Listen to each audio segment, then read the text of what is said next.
solat raya, sama ada raya Aidil Adha, Aidil Fitr, dia dilakukan di musalla. Musalla bukan surau. Musalla bermaksud tanah lapang. Tanah lapang. Saya ingat di Malaysia susah kita nak nampak.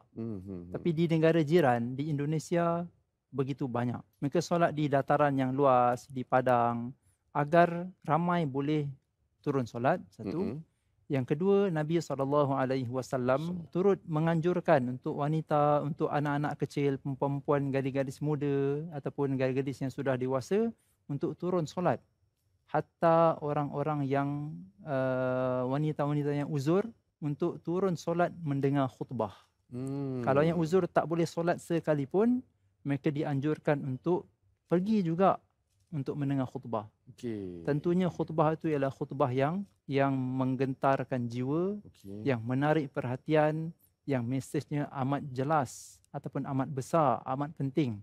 Hingga yang tak boleh solat pun diperintahkan untuk hadir.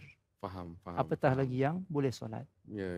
Maka solat hari raya, dia bukanlah suatu yang simple, yang ringan. Kerana di sana ada mesej utama yang hendak disampaikan oleh khatib. Waktu itu Nabi SAW. Jadi waktu sekarang ni khatiblah yang bertugas. Jadi segala saranan khatib, apa yang nak disampaikan, perlu didengari dan diambil perhatian.